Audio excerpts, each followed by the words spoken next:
Hello and welcome to पैसा live. आज हमारे साथ मौजूद हैं राजेश तांबे, जो कि स्टॉक मार्केट एक्सपर्ट हैं। इनसे जानते हैं कि आज शेयर मार्केट में कैसा रुझान देखने को मिल रहा है और शेयर मार्केट आगे आने वाले टाइम में इस बजट के बाद कैसा परफॉर्म करने वाली है। तो वेलकम सर हमारे साथ जुड़ने के लिए। Well, thank you so much for joining. Sir, हमने देखा कि शेयर मार्केट पिछले कुछ दिनों से काफ़ी गिरावट के साथ प्रदर्शन कर रही थी। कई स्टॉक्स थे, खासकर पीएसयू स्टॉक, जो अपने ऑल टाइम हाई के 30% 40% तक करेक्शन में जोन में थे। आज उसमें दोबारा से बढ़ोतरी हुई। अब क्या देख रहे हैं बजट के बाद? कैपिटल इंफ्रा की बात हो या कंजम्पशन की बात हो, अब शेयर मार्केट में कैसा माहौल रहने वाला है? देखो जी, ऐसा है, मेरा ऐसा मानना है कि बाजार रोज ऊपर नहीं जा सकता, बाजार को नीचे भी जाना चाहिए। क्योंकि जब बाजार ऊपर जाता है तो लोग कभी भी नहीं बोलते कि बाजार ऊपर क्यों जा रहा है। लेकिन जब बाजार की चाल नीचे की तरफ जाती है तो फिर ये सारे सवाल उठते हैं। तो मेरा कहना इसी को है कि जब ऊपर जाता है तो तभी भी तो ये सवाल पूछा करो ना कि बाजार ऊपर क्यों जा रहा है वन डायरेक्शन में। First point. सेकंड पॉइंट मेरा ये है कि यू हैव टू, बाजार कुछ ऑलवेज रीजंस ढूंढता है कि जिसकी वजह से बाजार टूटे, ये नीचे जाए। क्योंकि मेरा ऐसा मानना है कि आपको अपॉर्चुनिटीज देनी चाहिए for new people to enter in the market. अगर बाजार नीचे नहीं जाएगा तो आप अपॉर्चुनिटीज कैसे दोगे नए, और लोगों को, नए लोग कैसे इसमें घुसेंगे। और मेरा ऐसा मानना है जब नए लोग घुसेंगे, नए बुद्धू इस बाजार में आएंगे, तो जो पुराने बुद्धू है तो तभी तो प्रॉफिट बुक करेंगे। सर, पिछली बार हमने देखा था कि बजट के दौरान सेंसेक्स में बड़ी गिरावट देखने को मिली थी, जब एसटीटी पर लेकर और कैपिटल गेन पर टैक्स बढ़ा दिया गया था। अब आप कैसे देख रहे हैं मौजूदा बजट में? इसको लेकर पॉजिटिव माहौल है? क्या सरकार की उम्मीद थी कि इस पर कोई टैक्स का अनाउंसमेंट हो सकता था, खासकर कैपिटल गेन में? यार देखो, ऐसा है, मेरा मानना ऐसा है कि देखो, आपको दोनों चीजें नहीं मिल सकती। आप कहोगे मेरे को सोशल प्रोग्राम्स भी गवर्नमेंट के चाहिए, मुझे समृद्धि मार्ग भी चाहिए, मुझे अटल सेतु भी चाहिए, मुझे बेस्ट ऑफ द एयरपोर्ट्स भी चाहिए। पूरे इंडिया में आपको एयरपोर्ट्स चाहिए, इंफ्रास्ट्रक्चर आपका बहुत बढ़िया होना चाहिए। अगर आपको फिर ये सब चीजें चाहिए तो फिर गवर्नमेंट को आपको टैक्स भी देना पड़ेगा, या तो फिर टैक्स मत दो और फिर खाली सोशल वो लिए जाओ। 2 रुपए किलो का आटा खरीदो, 2 रुपए किलो में चावल खरीदो, खा के फिर सो जाओ।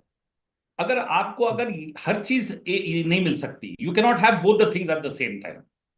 या तो फिर आप टैक्स दो और उसके ऊपर रो मत, और then government is spending the money. और जैसे आपने बोला कि पब्लिक सेक्टर के स्टॉक्स नीचे गए या ये गए, मेरा ऐसा मानना है market is absolutely on to strong wicket. और मेरा ऐसा मानना है कि करेक्शन कुछ होता नहीं है। अगर वो कहते हैं कि अब करेक्ट हो रहा है, तो पहले क्या इनकरेक्ट वैल्यू के ऊपर था? बिल्कुल नहीं।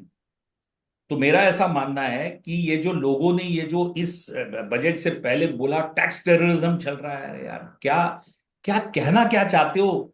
सी, ultimately please understand one thing. Budget एक, सिर्फ जैसे हमारे को स्कूल में रिपोर्ट कार्ड मिलती थी, हमारे सब्जेक्ट्स की रिपोर्ट कार्ड देती थी टीचर, वैसे कंट्री की रिपोर्ट कार्ड है of your total expenses and the total revenue what the country gets. जी सर। और इकोनॉमिक उसमें जो काउंसिल है, वो जो कुछ अपने प्रपोजल्स देती है, वो मिनिस्ट्री के ऊपर है कि उन्होंने उसमें से क्या लेना है, क्या छोड़ देना। अब ये जो टैक्स रिफॉर्म्स के, ये जो टैक्स इसके ऊपर जो टेररिज्म के ऊपर बात कर रहे थे, अब मिल तो गया मिडिल क्लास को। 12 लाख रुपए तक अब कोई टैक्स नहीं है। अब खर्चा करो।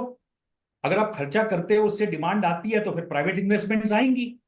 अभी जी तक प्राइवेट इन्वेस्टमेंट इसलिए नहीं आ रही थी, वो कह रहे थे डिमांड नहीं है। अब डिमांड नहीं है तो इसके लिए फिर क्या करें?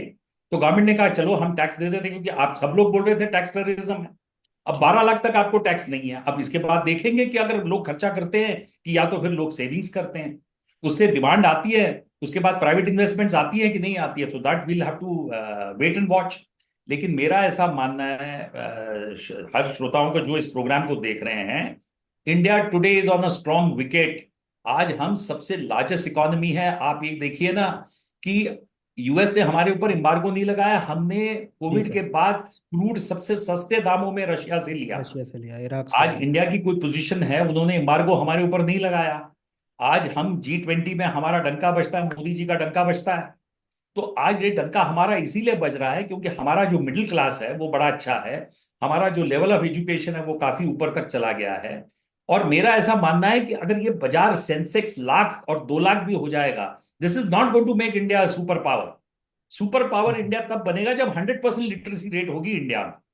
और आप ये कह रहे हैं कि सोशल प्रोग्राम्स नहीं करने, अरे मोदी जी ने स्किल डेवलपमेंट प्रोग्राम शुरू किया। अगर आपके पास स्किल्स ही नहीं है, एक जगह पे आप कहते हैं कि वर्कर्स हमारे यहाँ सबसे ज्यादा अनस्किल्ड है, तो फिर उनको स्किल बनाने के लिए नीड इंस्टीट्यूशंस।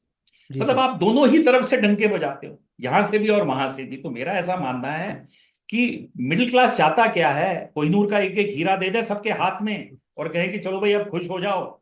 जब सबके हाथ में एक हीरा दे देते हैं, उससे क्या हो जाएगा?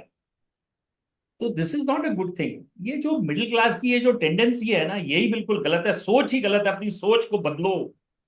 यार आप ये देखो, अमेरिका जैसा अमेरिका जैसा जो यूएन की स्थापना में, डब्ल्यूएचओ में जो इतना पैसा लगाता था, उन्होंने कहा हम उसमें से बाहर निकल रहे हैं। जी सर। डब्ल्यूएचओ की हालत खराब हो गई। उन्होंने उनको कन्विंस कर दिया कि अच्छा, जितना चाइना कंट्रीब्यूट कर रहा है उतना ही आप कंट्रीब्यूट करिए, एटलीस्ट गोइंग चलेगा, क्योंकि आप निकल गए तो बाकी की कंट्रीज भी निकल जाएंगी। तो आप ये देखिए कि करना क्या चाहते हैं लोग, चाहते क्या है यार? आप ओवरऑल डेवलपमेंट देखिए ना। मैं ये कहता हूं कि आप गांव में जाइए, पहले दूधिए लोग भी दूध साइकिल पे लाते थे। आज साइकिल कहीं आपको दिखाई नहीं दे रही है पूरे इंडिया में। सारी जगह मोटरसाइकिल्स और स्कूटर्स हैं। किसी के पास भी पुरानी स्कूटर्स नहीं है। हर आदमी नई स्कूटर्स खरीद रहा है बिकॉज ऑफ इजी लोन्स। घर देखिए, बढ़िया क्वालिटी के घर बन रहे हैं। रास्ते आपके बहुत बढ़िया बन रहे हैं। गाड़ियां इतनी बिक रही हैं। अरे अब तो गाड़ियां मिडिल क्लास के लोगों के लिए 20 लाख के मार्केट लेवल पे आ गई हैं। 20 लाख का, 20 लाख पे आपको एक अच्छे लेवल की गाड़ी मिल रही है। जो लोगों ने मारुति 800 से शुरुआत की थी। तो क्या ये ग्रोथ नहीं है? ये समृद्धि नहीं है ये लोगों के इसमें? पर्सनल डिस्पोजेबल इनकम देखिए यार, हर आदमी फ्लाइट से घूम रहा है। किसी डेस्टिनेशन में जाइए, सारे होटल्स फुल हैं। और ये लोग कह रहे हैं कि मिडिल क्लास के ऊपर टैक्स टेररिज्म हो रहा है। यार ये पता नहीं कौन से ज्ञानी लोग ये ऐसी भाषाओं का इस्तेमाल करते हैं कि टैक्स टेररिज्म हो रहा है। अब सर कंजप्शन के लेकर काफ़ी पिछले कुछ टाइम से बोला जा रहा था, कंजप्शन नीचे जा रहा है, जिस वजह से एफएमसीजी के रिजल्ट भी अच्छे नहीं आए थे और शेयर मार्केट में उसका असर भी नजर आया था। अब क्योंकि ऐसे पॉपुलर ओपिनियन आ रहे हैं कि बजट के बाद कंजप्शन बढ़ेगा, तो अब शेयर मार्केट में कितनी रौनक लौटने वाली है? रौनक? यार मेरे को ये बताओ, रौनक गई कब थी? अस्सी नहीं, हजार जो पे, नब्बे जो हजार पे पिछला ऑल टाइम हाई पे हमारा स्टॉक मार्केट है। जी सर, 85 कंपनीज से अच्छा जो सेवेंटी प्रॉफिट कर फाइव रही हैं। हैं? 85 से जो 75 आया था, और फिर क्वार्टर 3 के रिजल्ट आ रहे थे, उसके बाद एक नीचे हाँ। फ्लाइट आया था। अरे उसकी यार बात मेरे को है। बताओ कि अगर किसी कंपनी के थोड़े से प्रॉफिट कम हो गए तो क्या are heavens going to fall? एक बात बताओ कि अगर हिंदुस्तान यूनिलीवर का थोड़ा सा प्रॉफिट अगर कम हो गया तो क्या आसमान नीचे गिर पड़ेगा दोस्त? तो ये तो बिल्कुल इलॉजिकल चीजें हैं जो ये लोग बात करते हैं कि पब्लिक सेक्टर के स्टॉक्स नीचे आ गए। अरे पहले तो आप पब्लिक सेक्टर्स को बिल्कुल देखते नहीं थे। ये तो मोदी जी के जो प्रोग्राम से जो उन्होंने स्पेंडिंग की है, उसकी वजह से today the whole market is looking at public sector. मुझे याद है आज कोल इंडिया का शेयर बड़े अच्छे प्राइस पे है। जी मेरे जी को याद है 80 रुपए और 100 रुपए में लोग कोल इंडिया की तरफ देखते नहीं थे। कहते हैं हाथ जी। काला करता है, कपड़े काला करता है, चेहरे को काला कर देता है। जबकि भाई दे डिविडेंड आर द काफी लार्जेस्ट अच्छा है। प्रोड्यूसर ऑफ कोयला इन द वर्ल्ड। और कोल इंडिया, लोगों ने ये परसेप्शन बना लिया था। अच्छा मैं आपको एक सवाल पूछता हूँ। आपने जैसे स्टॉक मार्केट का कहा, आप मुझे बताइए, एनटीपीसी इनकॉर्पोरेट हुई थी 1975 में। वर्ल्ड बैंक ने हमको पैसा दिया था। दैट इज हाउ एनटीपीसी के, नेशनल थर्मल पावर जी कॉर्पोरेशन। जी जी। और नेशनल थर्मल पावर कॉर्पोरेशन के जितने भी पावर प्लांट्स थे वो सारे इंडिया में, जहां पे भी कोल पिट्स थे, रामाकुंडम, सिंगरौली, तालचा, फरक्का, जहां पे भी उनके कोल पिट्स थे, वहां पे इनके ये पावर प्रोजेक्ट्स आए। आज 70,000 80,000 मेगावाट की कैपेसिटी है। 5 करोड़ पर मेगावाट की है। ये भारत सरकार ने ही पैसा लगाया और ये क्रिएट की है कैपेसिटी। मेरे को ये बताइए, क्या कोई प्राइवेट सेक्टर में ये एनटीपीसी कोई दूसरी क्रिएट कर सकता है? Nobody can do it. You see, government has spent in capex of 3,50,000 crore, 5 crore megawatt. 70,000 की अगर टोटल जनरेशन कैपेसिटी है, 3,75,000 करोड़ का केपेक्स है। कौन सा प्राइवेट सेक्टर के पास पैसा है जो ये इतनी बड़ी एनटीपीसी क्रिएट कर सकता है? तो यार ये जो लॉजिकल बातें कोई नहीं करता है। और मेरा ऐसा मानना है कि ये, मैं आपको बता दूं, मैं तो ये मानता हूं, श्रोताओं को ये बता दूं, ग्रोथ इंजन इंडिया की जो है वो एमएसएमईज हैं। जी सर। जी sir. Micro small and medium enterprises, जो 35% कॉन्ट्रीब्यूट करती है इंडिया की जीडीपी को। और लेबर उसके लेबर बाद और मार्केट। बता दूं, 60 मिलियन क्लस्टर यूनिट्स एसएमईज में are giving employment to 130 million people. आप मुझे बताइए ना कि अगर कोई बड़ा इंडस्ट्रियल ग्रुप, चाहे कोई भी हो, अगर एक रिफाइनरी लगाता है तो रिफाइनरी में कितने आदमी काम करेंगे? 100 आदमी, क्योंकि हाई लेवल ऑफ ऑटोमेशन होगा। जी सर। और प्राइवेट सेक्टर में देखिए यार, आई मीन लोग ये इसका ना एनालिसिस नहीं करते हैं। जोमेटो, आज कितने ऐसे यूथ थे जिनको गाड़ी चलानी आती थी, स्कूटर चलाना आता है, और स्कूटर के बेसिस के ऊपर आज वो डिलीवरी कर रहे हैं। आप देखिए ना कितने लोगों को एम्प्लॉयमेंट मिली है जी जी। जोमेटो के कॉन्सेप्ट से, इन स्टार्टअप से। आज बीएचईएल जैसी कंपनी है जिनके सारे प्लांट्स हैं हरिद्वार, भोपाल और कहाँ कहाँ। 6-7 प्लांट्स हैं, कितने लोगों को एम्प्लॉयमेंट दे रही है? सिर्फ 50,000, इतनी बड़ी कैपेक्स के बाद। तो ऐसी ऐसी कितनी बड़ी कंपनीज है बीएचईएल। तो मेरा ऐसा मानना है यार, कहीं पे संतुष्टि रखो, मार्केट बहुत अच्छा है, और लोगों को पढ़ाओ, skills low, and I think India will be a world power 20 years down the line. और ये अभी मार्केट हमारा अच्छा है, और ये क्या मार्केट सदा के लिए नहीं चलता रहेगा, 10 साल का और मार्केट है। जब हमारे यहाँ भी समृद्धि हो जाएगी, जब हम भी और प्रॉस्परस हो जाएंगे, जी सर। कोई काम नहीं करेगा। अब फ्रांस में देख एग्जैक्टली। रहे हो ना, 5 5 दिन का वर्किंग से अब 4 दिन के वर्किंग पे आ गए। जी सर। दोस्त, पेट जब भर जाता है ना, तो हम्म। आदमी मेहनत नहीं करता है। पेट में जब आग होती है ना, तब वो मेहनत करता है। सर एसआईपी इन्फ्लोज से लेकर सर एसआईपी में का म्यूचुअल फंड में काफ़ी इन्फ्लो बढ़ गया है पिछले कुछ टाइम में। इसमें मार्केट में कितना बेहतर प्रदर्शन होने की उम्मीद है? और जो डोमेस्टिक इन्वेस्टर्स की बात की जाती है जो अब मार्केट को कुछ हद तक कंट्रोल कर रहे हैं, उनका रोल बढ़ने से मार्केट में स्टेबिलिटी आने की कितनी बड़ी उम्मीद है? देखो यार, मैं तो ये समझता हूं कि मार्केट्स विल डू वेल। मैं इसमें थोड़ा सा आपको उससे लेके चलता हूं। मैं इसको इससे अमेरिका से रिलेट करता हूं, क्योंकि ट्राइफेक्टा विन जो इसकी हुई है, हाउस ऑफ रिप्रेजेंटेटिव्स में, सेनेट में और इलेक्टोरल कॉलेज में, ट्रम्प की, ये काफी सालों के बाद एक ऐसी तीनों साइड्स में देखी गई है। अब आप ये देखिए, जेलेंस्की भी अब वॉर की कहानी, अब वॉर की बात नहीं कर रहा है, कह रहा है पीस की बात कर रहा है। जी सर। 3 साल लगे उसको ये चीज समझने में कि वॉर नहीं करनी चाहिए, क्योंकि जब उसको ये पता चल गया कि अब मुझे पैसे भी नहीं मिलेंगे अमेरिका से, जी सर। मुझे भीख भी नहीं मिलेगी, और उसके बाद मुझे एम्यूनिशंस भी नहीं मिलेंगे, गन्स भी नहीं मिलेंगे, तो फिर मैं लड़ूंगा क्या? तो अब वो पीस की बात कर रहे हैं। तो अगर ये सारी चीजें हो जाती, और अच्छा मुझे बताइए, अब जर्मनी को याद आया कि now we are not competitive. जो आपने वो जो पाइपलाइन आपकी यूरोप से आपको जो फीड करती थी गैस की, गैस की। आज आप अनकॉम्पिटिटिव हो गए, क्योंकि you are buying gas from America at a very much higher price, जो आप पहले रशिया से लेते थे। अब उनको भी याद आ गया कि भैया हमने बहुत बड़ी गलती की, वो जो प्राइस पाइपलाइन हमने काटी, उसको फिर हम जोड़ते हैं, let us by that gas at the cheapest price. So all these things will change the total paradigm shift देखा जाएगा। और क्या गलत कर रहे हैं यार, वो क्या बोल रहे हैं, और ये टैरिफ के ऊपर लोग इसके ऊपर, मैं बताऊं आपको, मैं बड़ा प्लेन और सिंपल बात करता हूं। ये चैनल्स भी ना सारे टीआरपी के चक्कर में होते हैं कि 1 दिन की टीआरपी, 2 दिन की टीआरपी चाहिए, और किसी टॉपिक को उठा लो और उसके ऊपर फिर विवाद शुरू कर दो। इमिग्रेशन के, इमिग्रेंट्स के ऊपर ये करो, अरे क्या गलत काम कर रहे हैं? वो कह रहे हैं मेरी देश में इमिग्रेंट्स नहीं चाहिए। क्यों चाहिए? हमारी अपनी पॉपुलेशन है। वो कह रहे हैं हमारे यहाँ पे बनाओ, मेक इन अमेरिका। लेकिन अमेरिका। जैसे मोदी जी कह रहे हैं make in India. Make in India. तो गलत क्या है यार? वो ट्रम्प अपने अपनी दृष्टि से अपनी कंट्री का इंटरेस्ट देख रहे हैं, तो क्या गलत कर रहे हैं? जी सर। हम भी अपनी कंट्री का इंटरेस्ट देख रहे हैं। हमने भी गैस बड़ी चीप प्राइस पे रशिया से ली, लोगों ने बड़ा विवाद किया, जयशंकर की बड़ी उड़ाई इंटरनेशनल, इसमें बड़े अच्छे उन्होंने सवाल जवाब दिए। तो गलत क्या कर रहे हैं हम? अच्छा, ये जो टैक्स टेररिज्म था, अब देखो 1 साल में पता चल जाएगा डिमांड आती है कि नहीं आती है। ये जो आपको 12 लाख का इन्होंने दिया, अब तो मिल गया ना आपको 7 से 12 का जंप। सवाल। अब तो लोग नहीं कहेंगे कि टैक्स टेररिज्म है मिडिल क्लास के ऊपर। तो अब देखते हैं कितना लोग खर्च करते हैं। खर्च करने के बाद डिमांड आएगी, तो फिर प्राइवेट इन्वेस्टमेंट्स होगी, नहीं तो फिर गवर्नमेंट तो कर ही रही है इन्वेस्टमेंट। अच्छा, और दूसरा मेरे को ये बताइए, कहाँ डिमांड कम हुई है यार? जीएसटी कलेक्शन जो इतनी हो रही है, ये डिमांड है तभी तो जीएसटी कलेक्शन आ रही है ना। कुछ जीएसटी को इन्होंने बढ़ाया तो नहीं है ना। जी तो sir. That means you are able to sell goods and services जिसके ऊपर आपको इतनी कलेक्शन आ रही है।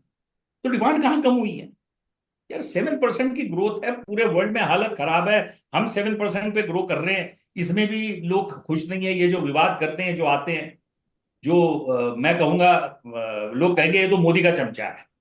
क्योंकि अगर मैं ये कहूंगा कि जो लोग इसके बारे में अगेंस्ट बात करते हैं, और मैं उनके फेवर में बात कर रहा हूं, तो मुझे पक्का बोलेंगे इस प्रोग्राम में ये इतना मोदी का चमचा है। आई एम नॉट अ चमचा ऑफ एनीबडी। 60 साल की उम्र में मुझे किसी से कुछ नहीं लेना है। I have lived my life to the fullest. But what I want is that India should be a world power and we will be a world power. अरे लेकिन स्किल डेवलपमेंट करो, कुछ तो बेटरमेंट लाओ यार, कहीं से भी अगर तुम कुछ काम शुरू करते हो। अब अच्छा, मेरे को एक बात बताइए, मैं ये पूछ रहा हूं कि हमारे यहाँ इतनी सारी प्राइवेट कंपनीज हैं, मेरा क्वेश्चन ये है, सिर्फ टाटा, अडानीज, अंबानीज बहुत अच्छा कर रहे हैं, उसका एक रीजन ये है कि they have align their business to government policy. जी सर। बराबर है, बिल्कुल। जहां पे भी गवर्नमेंट की पॉलिसीज हैं, जो भी पॉलिसीज हैं, जहां पे इन्वेस्टमेंट्स हो रही हैं, उस डायरेक्शन में उन्होंने अपने बिजनेसेस को अलाइन किया। ये होता है एक स्मार्ट बिजनेसमैन।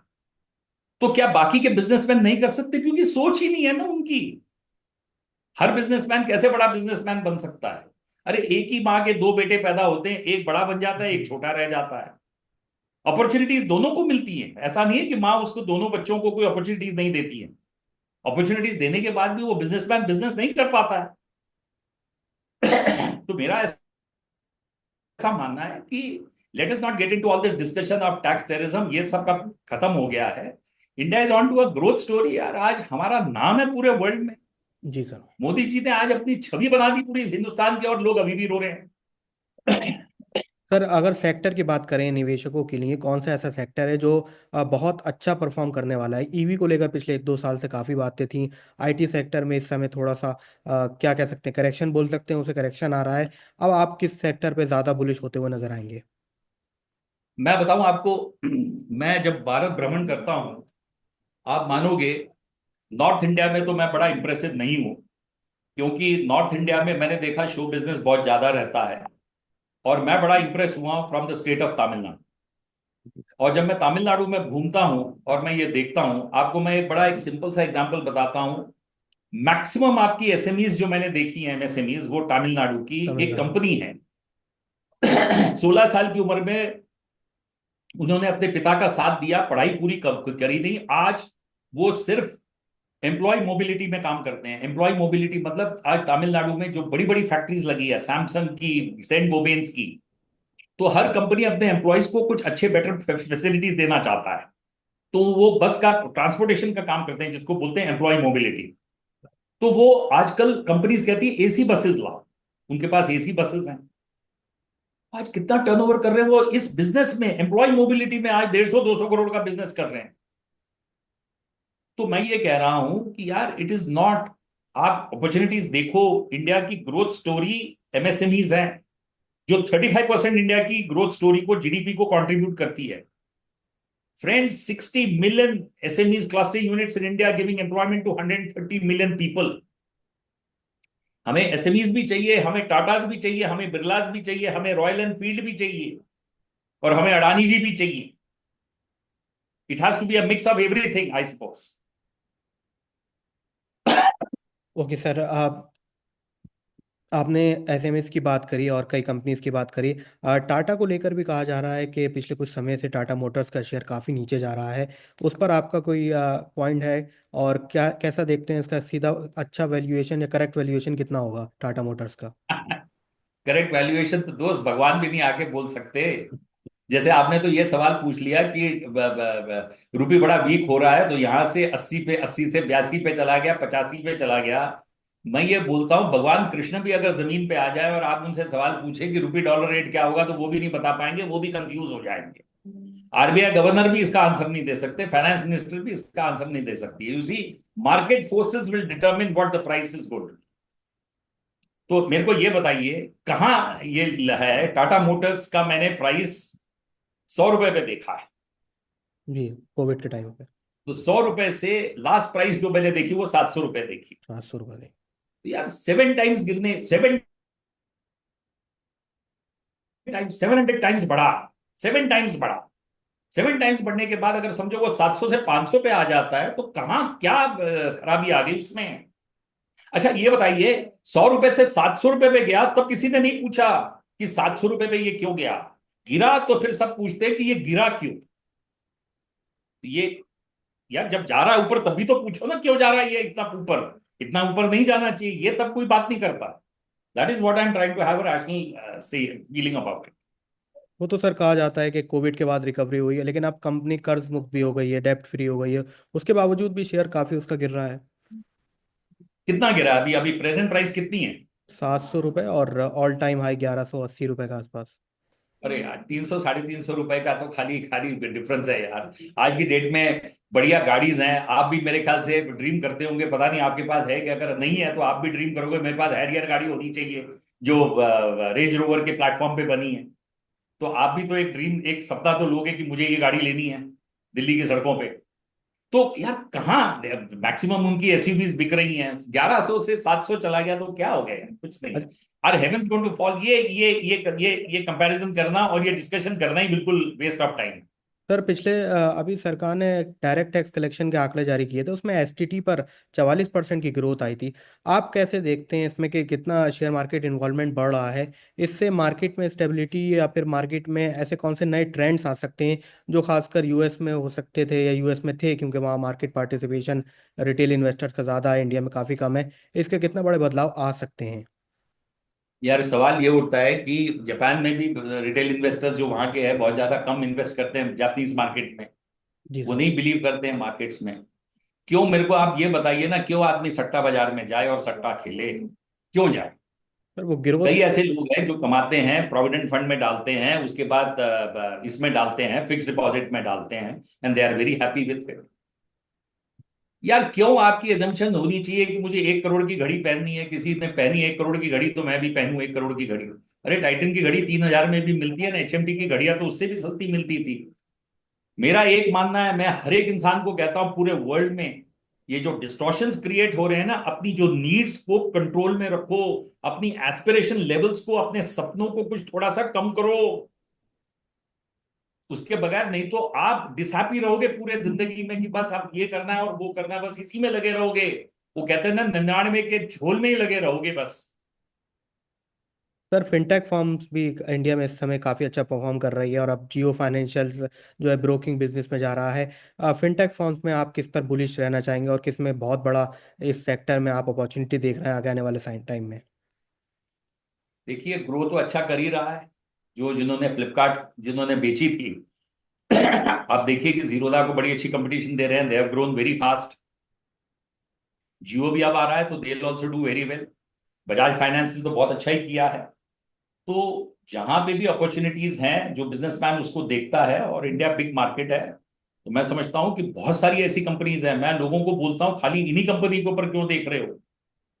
आपको पता है एक कंपनी है जो, आपको याद होगा अगर आप दिल्ली में रहते हैं, जब कोको कोला इंडिया से छोड़ के चला गया था तो कैंपा कोला आई थी मार्केट कैंपा में, कोला। याद है आपको? जी सर। कैंपा कोला उसके बाद बंद हो गई, फिर कोक और पेप्सी आ गई थी 90s में इंडिया में। जी। आज वही वही कैंपा कोला का कैंपा। जो ब्रांड है, वो रिलायंस ने, मुकेश अंबानी ने खरीदा। और मैसूर में उनका एक बॉटलिंग प्लांट है, जो उनके साथ उनके पार्टनर है मुरलीधरन, जो श्रीलंकन ऑफ स्पिनर है। श्रीलंकन क्रिकेटर। बड़ा ब्यूटीफुल प्लांट उन्होंने लगाया है, वो एक प्लांट तो मैंने देखा है। It's a very beautiful plant. तो वो जो, ये ऐसी जो कंपनीज हैं, इनके बारे में लोग क्यों नहीं बात करते हैं? ऐसे कितने, मैं बताऊं आपको, मैं एक शिपिंग कंपनी को जानता हूं, ऑफशोर ऑफशोर सर्विसेज प्रोवाइड करती हैं। यू नॉट बिलीव इट, श्लम्बरजर के केमिकल्स, स्पेशलिटी केमिकल्स ओएनजीसी को सप्लाई करते हैं डी6 बेसिन, केजी बेसिन में, डी6 ब्लॉक में। जहां पे रिलायंस का ब्लॉक होता था वहीं ओएनजीसी का ब्लॉक है।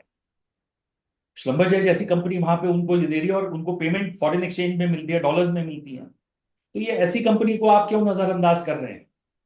ऐसी बहुत सारी कंपनीज हैं जो इंडिया में हिस्ट्रीज क्रिएट करेंगी। Let us go about and let us right with those companies. I think they will create histories in India. तो रेलवे स्टॉक्स को भी लेकर काफ़ी लोग बुलिश हैं, और अब अगर कैपिटल एक्सपेंडिचर बढ़ता है रेलवे में, जो कि अनाउंस हो चुका है, तो इससे रेलवे सेक्टर में कितना बड़ा आप देख रहे हैं अपॉर्चुनिटी आ सकती है मैं आपको पीएसयू? एक चीज बता दूं, जब ये बजट आता था तो लोग, पहले तो वो रेलवे बजट अलग रेलवे होता था अलग से बजट आता इंडियन था। बजट से, तो रेलवे में हमेशा लोग बात करते थे टीटागढ़ वैगन्स की। जी सर। तो उस वक्त मैं भी एक रीजन बताता था कि इस कंपनी में ज्यादा मत जाओ, आप रेलवे बजट में टीटागढ़ के पीछे जा रहे हो, क्योंकि बायर सिंगल बायर है। और बायर कौन है आपके प्रोडक्ट्स का? सिर्फ इंडियन रेलवेज। लेकिन आज जिस तरीके से मोदी जी ने जो अपना प्रोग्राम बनाया है, जिसमें वो आज एक्सपेंशन हो रहा है रेलवेज में, ह्यूज एक्सपेंशन है यार, ह्यूज एक्सपेंशन। कितना पैसा एलोकेट हो रहा है रेलवेज के लिए इज अनइमेजिनेबल। इन कंपनीज के पास इतनी ऑर्डर बुक्स है कि they are not able to fulfil, next 5 to 7 years तक इनकी ऑर्डर बुक्स फुलफिल है। अब वो जमाना चला गया, कुल्हड़ की चाय मिलेगी, कुल्हड़ की चाय के दिन खत्म हो गए दोस्त रेलवेज में। अब रेलवेज में भी ट्रांसफॉर्मेशन आ गया है। We are talking about high speed corridors, we are talking about dedicated freight corridors. Vande Bharat. कुल्हड़ का चाय पीना बंद हो गया, वो जमाना खत्म हो गया, कुल्हड़ की चाय देंगे। Thank so you sir. ये ये पैराडाइम शिफ्ट है। और देखिए ना, आप मेरे को बताइए दोस्त, आप दिल्ली में रहते हैं। जी सर। दिल्ली मेट्रो में कम से कम केपेक्स 50,000 करोड़ का है। 50,000। अगर सेंट्रल गवर्नमेंट अगर ये पैसा नहीं डालती तो कॉरिडोर बनता ही नहीं है आपका, न्यू दिल्ली मेट्रो। आज देखिए पूरी न्यू दिल्ली से आज पूरी जनता जनार्दन जो एडजॉइनिंग स्टेट से आ रहा है, कोई पलवल से, कोई होडल से, कोई हापुड़ से, आज सारे लोग गाजियाबाद के अराउंड देखिए ना, एनसीआर में कितनी कंस्ट्रक्शन हो रही है। 50-50 60-60 लाख में आपको 2 बेडरूम के घर मिल रहे हैं, इतनी जनता जनार्दन आई है। और देखिए क्या मोबिलिटी फैक्टर है। तो ये जो 50,000 करोड़ की जो अगर इन्वेस्टमेंट अगर यूनियन गवर्नमेंट नहीं करती तो ये चेंज कैसे आपको दिखता। आप देखिए ना वो जो उसकी फ्रेंच कंपनी जो है, उनकी जो ट्रेन आपने बनाई है, वो जो कॉरिडोर बनाया है मेरठ से दिल्ली का, RRTS। वो, हाँ, तो वो मेरठ से कॉरिडोर देखिए विद इन 50 मिनट्स। कभी आपने सोचा था मेरठ जाते हुए कि जी मेरठ से सर। आदमी दिल्ली 50 मिनट्स में पहुंच जाएगा। तो यार मेरा ये कहना है कि टैक्स टेररिज्म की बात करते हो, ये भी चाहिए वो भी चाहिए। अरे किस चीज से खुश हो यार, जनता जनार्दन किस चीज से खुश है। खुशी ढूंढोगे यहां से तो मिलेगी खुशी। Everything is good. मैं ये कहता हूं यूथ से पढ़ाई करो, काबिल बनो, स्किल स्किल गेन करो, तो कुछ बनोगे। बिल्कुल सर। थैंक यू सर हमारे साथ जुड़ने के लिए। शेयर मार्केट पर आपने कई इंडस्ट्रीज़ की बात करी, टैक्स की बात करी, और आप काफ़ी बुलिश नज़र आए शेयर मार्केट के परफॉर्मेंस को लेकर। बहुत बहुत शुक्रिया हमारे साथ बात करने के लिए। Thank you. Thank you Raj sir. Thank you. Thank you.